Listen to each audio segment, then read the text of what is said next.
Bonjour à tous, ici Roby. Donc pour une petite mise à jour, puisque j'ai eu plein de questions un petit peu partout, pour les anciens, vous zappez, parce que je pense que vous connaissez déjà ma façon de trader, puis vous allez commencer à en avoir un petit peu marre, donc c'est pour les gens qui me connaissent un petit peu moins.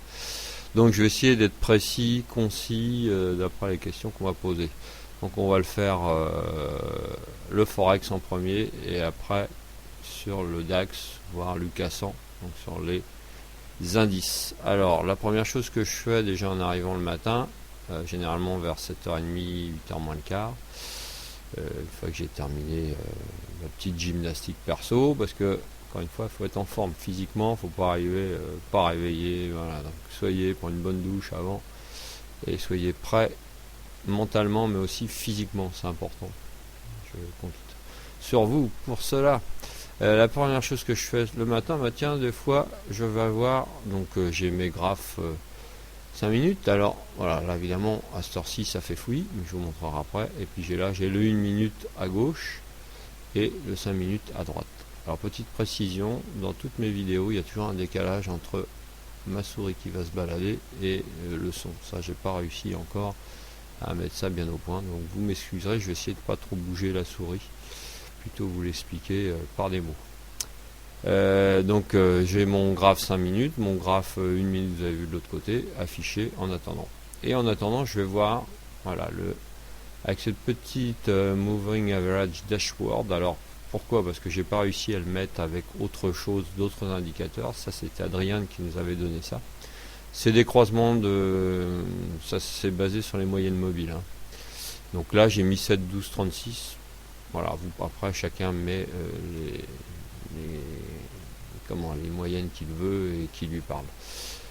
En 5 minutes, en 15 minutes, 1 heure et 4 heures. Et ça me donne, voilà, déjà, bon, vous voyez qu'à cette heure-ci, là, on est vendredi après-midi, 17h07. Donc, vous voyez qu'il y a encore une belle sur le GBP/NZD, c'est bien vert. Là, il y a une petite alarme, donc ça veut dire que ça peut se retourner à court terme. En long, pareil, un peu CHF-JPI, vous voyez que c'est en long, et CAD-JPI en long aussi. Donc ça, le matin, comme ça me donne une indication, et puis ça m'évite d'aller voir toutes les paires. J'en loupe certainement, mais au moins déjà, ça me permet de les afficher en haut sur ma ligne là-haut. Ok, donc on repart au Forex. Donc, alors, on commence. C'est le plus bel exemple de ce que j'ai fait ce matin, mais évidemment, je suis resté très peu ce matin, donc j'aurais pu gagner beaucoup plus, mais bon, je n'ai pas perdu, c'est l'essentiel.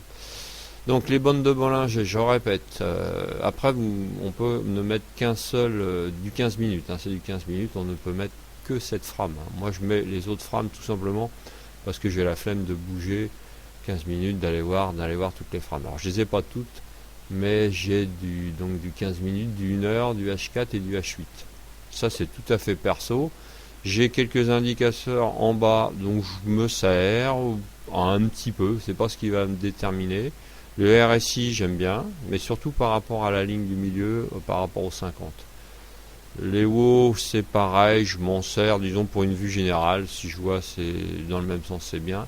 Et la stock, c'est pas mal quand on veut jouer, par exemple, un pullback ou un retour. Vous voyez là, voilà, ça correspond effectivement à la descente ici et plus bas. Donc les bandes de Bollinger qui sont calées en H2.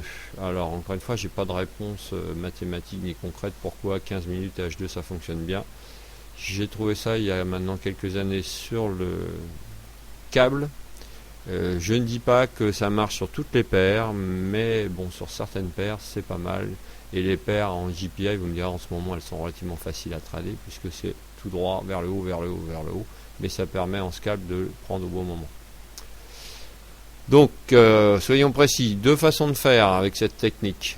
Donc, soit cette bande de Bollinger, là, donc on est bulle, hein, vous voyez, à 8 heures. Moi, je l'ai pris là à 8 heures. Bon, j'aurais pu effectivement prendre avant, hein, tout petit peu avant, mais 8 heures. On a rebondi, on est venu avec une bougie à 7h45 rouge en bas, à 8 heures, on est monté. Et la bande de Bollinger en haut, elle fait office de zone de take profit. Et si par bonheur, imaginons que je sois devant le PC, donc j'ai débouclé une première partie un peu trop tôt, Mais bon, là je devais partir, oui, ça doit être 9h15, donc après je me suis absenté. Donc j'avais mis un take profit dans cette zone là, j'étais un peu frileux. Au départ je l'avais mis tout là-haut, où j'ai ma bande, mon rectangle jaune, et puis après je me suis dit quand même, parce que je pars avec 100 unités à chaque fois, donc ça, bon voilà, mon stop, voilà, on parlait du stop après. Et donc j'avais mis là-haut. Donc je l'ai mis un petit peu plus bas sur la hauteur de la résistance, la R1. Donc voilà, quand je suis revenu, ça a été débouclé, j'avais fait 4 pips. Donc j'ai perdu déjà, j'aurais pu gagner beaucoup plus. Et dans ce genre de trade, je déboucle donc idéal, on va dire, j'aurais débouclé 8 dixièmes de ma position dans cette zone, mis un stop à 0, et donc j'aurais été toujours dedans, et j'aurais renforcé quand la Shinku, la deuxième fois, recassait à la hausse. Et donc ça me permettait de jouer la hausse, et à la limite, dans un esprit swing et scalp gourmand, on va dire, ce que je fais rarement, je le reconnais, je serais encore dedans, avec peut-être plus que 2 fois 20 lots. Hein. Moi, j'aurais peut-être pas tout gardé, mais enfin, j'en aurais encore. Et donc, à la limite, comment je déboucle après, vous allez voir plus haut, mais plus haut, je crois qu'il n'y a pas grand-chose. Hein. Imaginons en daily, il n'y a rien qui bloque. Vous voyez, vous allez voir quand même s'il n'y a pas quelque chose qui bloque là-haut. On peut un plat, il n'y a pas de plat, il n'y a pas. Bon, pour l'instant, toutes les paires en JPI sont bulles de chez Bulle, donc à la limite je dirais que voilà, sauf si vous voulez jouer un over weekend, enfin si vous voulez pas le jouer, donc vous débouclez, mais on aurait pu très bien dans un optique rester toujours à l'intérieur. Voilà, je vais me remettre en 15 minutes. Donc le stop après, faut pas que j'oublie ça puisqu'on m'a demandé. Donc par rapport aux questions qu'on m'a demandé, ça après les bandes de Bollinger, si elles sont droites, si elles sont droites, l'idéal effectivement c'est quand elles sont droites, horizontales comme ça. C'est comme quand Cypressat dessine des rectangles ou Kali avec les pointes de Shinku qui sont là, c'est exactement pareil, hein, évidemment. Quand c'est horizontal, c'est une zone de compression, et plus elles seront serrées, plus ça sera à surveiller, parce qu'on sait bien que voilà, plus c'est serré, à un moment donné, quand ça va partir, ça va être une belle explosion. Donc au contraire, c'est beaucoup mieux quand c'est bien horizontal comme ça. Donc voilà, et donc quand on casse, donc encore une fois, les bandes de Bollinger sur le Forex, je m'en sers soit comme take profit, zone de take profit, ou soit après une autre sorte de trade quand ça accélère en cassant. Ici, à la gauche, alors je bouge pas trop la souris, vous voyez, la ligne à gauche qui est en marron, c'est la Shinku en 1 heure. Donc encore en plus, il y a donc la 15 minutes et la 1 heure qui presque en même temps vont couper, ça va renforcer. Là, c'est vraiment le trade idéal. Vous voyez, je suis pas dedans, hélas. Mais là, c'est vraiment le trade idéal, ça continue de monter. Le stop, moi, quand je suis parti, là, ça m'a permis, je suis parti, je me souviens plus, on va dire 102,06. J'ai mis le stop juste sous le point pivot. Voilà, donc généralement je le mets de l'autre côté. Alors effectivement, si vous le reprenez là quand on va casser, ça vous fait un stop plus grand. Généralement, je mets mon stop de l'autre côté de la Kijun, 15 minutes. Vous voyez là, il a touché un petit peu. Bon, c'était le risque, mais si on mettait quelques points en dessous, on était encore dedans. Toujours de l'autre côté de la Kijun, 15 minutes. Après, si vous voulez être plus sécure, vous la mettez plus loin. Mais évidemment, c'est plus risqué si jamais ça en contre-tendance. Voilà, j'espère que j'ai été clair là-dessus. Donc le Forex, toujours en accélération. Je ne le traite pas en reverse, cette bande de Bollinger, hein, sur le Forex, je dis. Ok, donc ça c'est vu.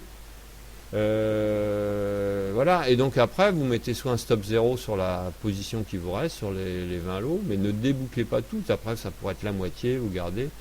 Vous assurez avec une moitié, moi je fais carrément 8 dixièmes pour être, voilà, déjà avoir un bon petit pactole en scalp, et puis les deux positions qui restent, je les laisse courir, et après je vais monter soit un stop 0, ou soit un stop win, moi ce que je fais régulièrement. Bon, ça me fait sortir trop tôt, souvent, mais voilà, imaginez que vous avez un stop 0, voilà, vous le remontez là sous la Kijun, vous voyez, vous pouvez le remonter déjà pas mal. Hein. Si vous êtes rentré, imaginez que vous êtes rentré depuis ce matin, vous le gardez et ça se transforme en swing. Ça, c'est ce que des gens comme Résus et peut-être Rodolphe ou Cali savent faire, ou même Cypressat. Moi, j'y arrive pas, surtout le vendredi, je ne traite pas, vu mon emploi du temps, je peux pas beaucoup trader. Voilà, j'étais un peu long, mais j'espère que là, cette fois-ci, voilà, tout le monde a compris. Après, vous faites ce que vous voulez, les indicateurs, vous rajoutez ce que vous voulez. Il y a des gens qui ne mettront rien du tout, ou des moyens mobiles. Voilà, c'est le principe de cassure de résistance ou de support, tout simplement. Bon, moi, je le fais avec une bande de Bollinger, ça me semble pas, c'est pas révolutionnaire, hein. Voilà, c'est des plus hauts et des plus bas, et quand on casse, seulement, c'est pas avec le prix que je fais ça, c'est avec le Shinku 15 minutes. Ok. L'autre exemple, bah voilà, mais celui-là c'était hier, donc on va pas le prendre sur le BPZD dans l'autre sens, hein. Vous voyez là par exemple, on pouvait jouer un petit peu de la cassure, mais là, vous voyez, il y a le à gauche, regardez, je dis ça toujours s'il y a un décalage avec la souris, le Shinku 15 000, 1 heure, pardon, et ben lui il veut pas passer. Donc il y avait quelques petits points à faire en descente, effectivement, mais vraiment pas beaucoup, en plus avec le SA en dessous. Bon voilà, ça, il faut quand même calculer toujours le risque par rapport au ratio, enfin toujours le ratio rendement-risque, hein. Donc là, il y a un petit rendement pour un risque obligé de mettre le stop de l'autre côté, ça faisait vraiment beaucoup de stops pour peu de points à faire. Donc il faut toujours calculer, essayer de calculer ça. Donc allez, le DAX, donc le matin, je mets mon graphe en 1 heure, je regarde pour me donner une idée. Bon voilà, après vous mettez ce que vous voulez sur le graphe, hein. Moi j'ai ça. Je pensais l'autre jour que ça allait passer au niveau du nuage, du croisement. Non, c'est redescendu. On est toujours sur une fibo. On est remonté, mais on s'est cogné la tête. On a la fourchette qui est là. Alors je suis pas un spécialiste des fourchettes, mais celle-là me semble bien pertinente. Et elle correspond en plus au nuage. Donc quand il y a deux indications comme ça, c'est pas mal. Le stock en bas est toujours baissier, mais on arrive sur une zone. Bon, on n'est pas encore plus bas. À voir. Là, j'ai pas d'idée sur du moyen terme, long terme, surtout que je ne sais pas faire. Et puis, ça me conforte parce que quand je discute avec les swingers, ils me disent qu'en ce moment, c'est pas facile pour eux de vraiment repérer les tendances. Donc, revenons à notre graphe 5 minutes. Donc, on va prendre ce matin, hein. Je suis désolé, ça fait un peu fouillis parce qu'évidemment, depuis ce matin, j'ai pas pu trader longtemps. Ce matin, là, on va le mettre en configuration donc du matin. Alors, imaginons qu'il est 8 heures, on va se mettre comme ça, pas qu'on soit embrouillé. On va retourner voir 8 heures à gauche aussi. Hop, hop, hop, hop, hop, voilà. Ah bah oui, ça veut pas rester. Je suis désolé, mais c'est petit incident technique. Donc voilà, la bougie de 8 heures, elle était là. Donc j'avais donné, ce matin en plus, j'avais donné les points sur Twitter, hein, en live. Donc j'avais dit le plus haut 9283. Bon, c'est monté à 89. Hein. Et j'avais dit en bas, on ira voir la MVA 25. J'ai pas donné de points parce que cette MVA 25, elle monte en même temps que les prix, si les prix montent. Donc j'ai dit, il y a des habitués sur Twitter qui savent que de toute façon, on va la retoucher. Sous combien de temps? C'est généralement 1 heure, voire 1 heure et demie. C'est rare, sauf s'il y a une envolée dans un sens ou l'autre. Donc j'ai pris des longs, et j'ai fait voilà, des longs, des allers-retours. Bon là c'est pas très intéressant parce que j'étais pressé, donc j'ai fait vraiment des petits gains. La seule chose c'est juste avant de partir, bon on va le laisser. On va reprendre le 5 minutes, ce sera plus facile. Voilà, juste je discutais avec Stéphane qui est sur Twitter. Et je lui ai dit, bah, tiens, on retouche de nouveau. Là, j'ai pas pu être là à 8h45. Bah, j'en ai pris juste un petit, juste avant de partir. Voilà, presque avant 9h. On a bipé plusieurs fois. Et j'ai revendu, vous voyez, quand on a touché, même pas, même avant, j'ai fait 10 points. Quand on a touché une ligne là, qui doit être une Tenkan H4.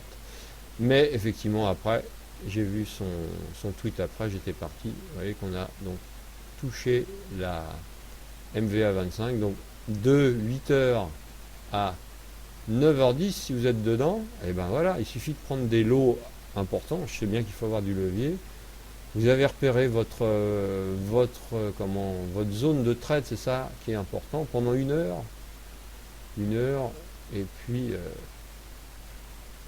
hop, on va dire voilà, c'est important, vous la repérez, vous mettez des rectangles si vous voulez. Et vous dites, bon bah voilà, pendant 1 heure, j'achète en haut, je vends en haut, excusez-moi, et j'achète en bas, et je trade à l'intérieur, Là, les stops, alors je vais en faire hurler les puristes, je ne mets pas de stop, mais évidemment, mentalement, et excusez-moi, il a encore bougé, j'en mets, vous voyez, par exemple là, je devais m'absenter un instant, et ben je suis sorti à -2. Bon, alors que j'aurais pu le laisser, hein. Donc c'était un short, donc vous voyez, si j'avais gardé ce short là, effectivement avec des scies, ouais, je le revendais à 12h40 en revenant, et bon, des fois je le fais, mais là je l'ai pas fait. Bon, mais c'est pas grave, sur l'ensemble, j'ai fait pas mal de quelques pipes, et puis c'était très bon. Donc vous voyez, une MVA en haut, et une ligne en haut. Là, il y a une bande de Bollinger en 5 minutes. La 1 heure, là, excusez-moi, l'âge 2, bah, je sais pas où elle est, donc je m'en occupe pas, ouais, elles sont toutes là-haut et tout en bas, donc là c'est vraiment du mini range pour moi, et avec ça à faire. Lucassan par contre, il est en 15 minutes, là j'ai pas tradé dessus, mais il me plaît bien. Donc là, imaginons que à cette heure-ci, je vais surtout pas trader. Ben voilà, vous voyez, à 16h, bah tiens, on a touché la bande de Bollinger H2. Donc, précision importante, contrairement à ce que j'ai dit sur le Forex tout à l'heure, sur les indices, je ne le joue jamais, cette bande de Bollinger, en accélération. Vous pouvez remonter, on va le mettre en H2 là. Que ce soit le DAX ou le... Voilà, regardez. Alors, il y a beaucoup de nuages, mais essayez de faire abstraction, de ne regarder que les bandes de Bollinger. Vous voyez que c'est très rare que ça sorte. Si ça sort, vous pouvez être sûr que c'est des zones de reverse. Donc là, on peut prendre. Vous voyez ici, alors effectivement, il faut avoir des fois les reins solides parce que ça remonte.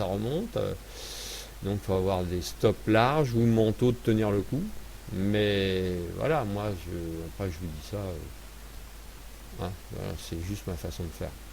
Ok, voilà, terminé. Ben écoutez, autrement, sur l'or, la seule chose c'est que l'or, je le scalpe plus parce que voilà, je le fais, je mets un graphe de H8 parce que moi il me parle. Et puis voilà, basiquement il n'y a que du H8 dessus. Et donc voilà, donc je me sers des têtes de Shinku, des plus bas, des plus hauts. Vous voyez, j'avais cette zone de support avant qu'on la casse. Ben là, vous voyez, on revient dessous, pardon, on s'est cogné un peu la tête dessous. Les lignes ont croisé, donc pour moi, voilà, c'est toujours baissier, puisque le Shinku est passé au-dessus des prix, mais pas encore. Bon, c'est pas franc du collier, donc pour l'instant, je n'y touche pas. Voilà, j'espère que j'ai pas été trop long, que ça a répondu à vos questions. Alors après, moi je peux pas répondre à toutes vos questions, hein. Je vous donne des infos sur ma façon de trader, mais je vous en supplie, trouvez la vôtre. Voilà, c'est juste des infos, ne dupliquez pas. Ce qui marche pour les uns ne marche pas pour les autres. Voilà, et trouvez vos paires. Encore une fois, moi je ne traite pas le CAC, vous avez vu, il n'y a pas de CAC. L'euro, je l'ai mis, je ne traite jamais. Jamais, jamais. Ou alors, enfin, il ne faut pas se dire jamais, ça m'est arrivé, mais généralement, comme par hasard, je fais des bêtises dessus. L'après-midi, dites-vous bien que c'est le S&P qui dirige la manœuvre. Donc quand je regarde ça, j'ai vraiment pas envie de trader, hein. Vous voyez les lignes horizontales en H2, on est en plein milieu, sur le point pivot. Bon, bah tant mieux pour ceux qui arrivent à trader dans ce genre de choses. Moi, en scalping, ça ne me dit rien qui vaille. Donc stand-by, on est vendredi après-midi, et puis on va partir en week-end. Voilà, et puis on verra bien la semaine prochaine. Je vous souhaite un bon week-end à tous. Je vais essayer d'enregistrer la vidéo, vous mettre ça en ligne rapidement. Encore une fois, désolé s'il y a toujours un écart entre mes paroles et les images et la flèche, mais ça, je n'ai pas réussi à arranger ça. À bientôt. Salut.